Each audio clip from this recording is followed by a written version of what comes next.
अस्सलाम वालेकुम नाज़रीन। कल हमने आइलैंड एडवेंचर के हमने यूनिट पढ़ा था, ट्रांसलेशन की थी, और अब हम आज इसी ट्रांसलेशन के हम क्वेश्चन आंसर्स जो हैं वो हम करेंगे। Common page number 44, comprehension checkout check points. Organise and write the sequence of the story with the help of the pictures. Organise करें, तरतीब से आपने बताना है और लिखना है सीक्वेंस ऑफ द स्टोरी, कहानी की तरतीब, with the help of the pictures, तस्वीरों की मदद से, गिवन बिलो, जो नीचे आपको दी गई हैं। Right first, second, third, fourth and fifth. हर तस्वीर के नीचे कुछ ब्लॉक्स बने हुए हैं और आपने इनको कहानी की तरतीब के हिसाब से 1 2 3 4 5 लिखना है। अब अगर हम तस्वीरों को देखें तो इसमें जो मैंने फ़र्स्ट लिखा हुआ है, इसमें क्या था कि सबसे पहले जो हमने ट्रांसलेशन की थी उससे आपको पता चल गया था कि सबसे पहले ये देखता है कि अपना मैप बैग में तलाश कर रहे हैं।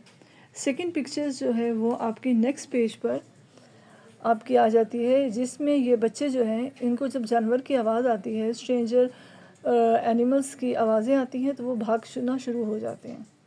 उसके बाद जो थर्ड पिक्चर है, आप जो थर्ड लिखेंगे उसमें यह कि वहाँ पे जब भाग रहे होते हैं तो वहाँ पे उन्हें एक हंटर मिलता है, शिकारी मिलता है, जो रुक के उनसे बात वगैरह करता है। शिकारी मिलने के बाद फोर्थ पिक्चर आपकी ये होगी। फोर्थ पिक्चर में फिर जब वो मैप के बारे में एक दूसरे को जब पता चल जाता है कि उसामा ने मैप को चुराया है तो वो उसामा पे गुस्सा कर रहे होते हैं। और फोर्थ के बाद फिफ्थ ये आती है कि यहाँ पे जो हंटर है उनको रियलाइज़ करवाता है कि किस तरह उन्होंने मिस्टेक की। अगर उस बच्चे से उसामा से मिस्टेक होगी तो आप एक दूसरे को माफ़ कर दें, फॉरगिव कर दें। तो ये आपका सीक्वेंस है इस क्वेश्चन का आंसर। सेकंड क्वेश्चन है आपका, what were the three boys doing in the forest. तीन लड़के जो थे वो जंगल के अंदर क्या कर रहे थे।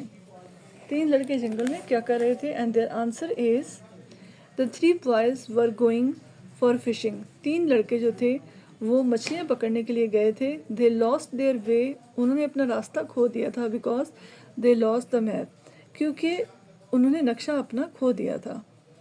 Question number 3 is, which is on page number 45। 3 is, how did the boys get lost in the forest. किस तरह लड़के अपने जंगल में रास्ता भूल गए। And their answer will be, they lost the map, उन्होंने नक्शा खो दिया। They were not aware of the path, और वो जंगल में रास्ते से वाकिफ ना थे। In the jungle therefore they got lost, और लिहाजा वो जंगल में खो गए।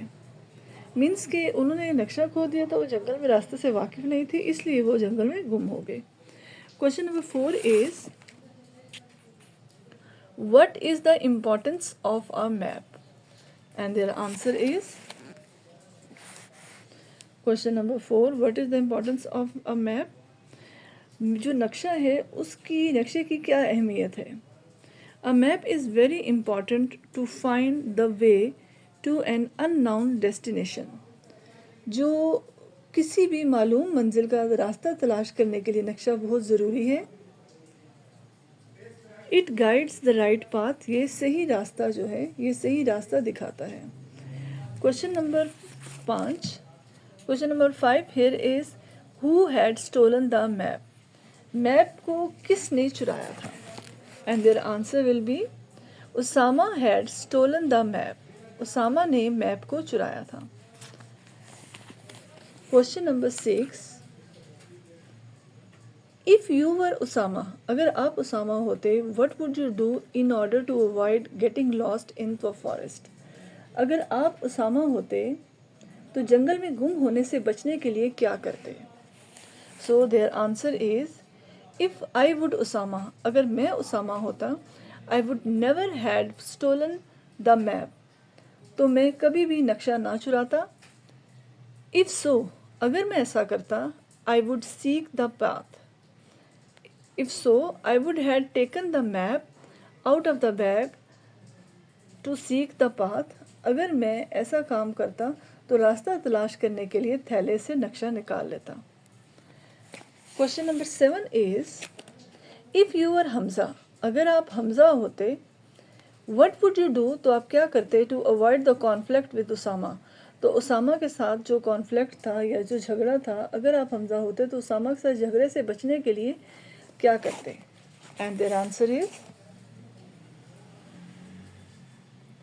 इफ़ आई वर हमज़ा, अगर मैं हमज़ा होता, I would have told him the sin of stealing things. अगर मैं हमज़ा होता तो I would have told him, तो अगर हमज़ा की जगह होता तो मैं उसे चोरी के गुनाह के बारे में बताता। And I would have forgive him, और मैं उसको माफ़ कर देता if I were Hamza. Question number 8, what is the moral of the story? जो कहानी है उसका इखलाक क्या है, उसका नतीजा क्या है, या इस पूरी कहानी को जो आपने पढ़ी है उसका मॉरल क्या निकलता है? The answer is, we learn many things from the story. हम कहानी से बहुत सी चीज़ें सीखते हैं। First one, we should never steal anything. हमें कोई भी चीज़ चोरी नहीं करनी चाहिए। We should accept our mistake. हमें अपनी गलतियों को कबूल करना चाहिए। And apologise other for that, और इसके लिए दूसरों से माफ़ी भी मांग लेनी चाहिए। We should forgive people for mistake. तो हमें लोगों को माफ़ भी कर देना चाहिए। मीन्स अपनी गलतियों के लिए आखिर में हमें लोगों को उनकी गलतियों के लिए माफ़ करना चाहिए। So that is the question answers of this unit, and after that in our next video, अगली वीडियो में हम यूज़ ऑफ लैंग्वेजेस के बारे में पढ़ेंगे जो ग्रामर से रिलेटेड है, और हम इसकी एक्सरसाइज करेंगे। ठीक है, thank you so much. I hope कि आपको क्वेश्चन आंसर समझ आ गए होंगे। Thank you so much. Now you can subscribe and like my channel. अल्लाह हाफिज़।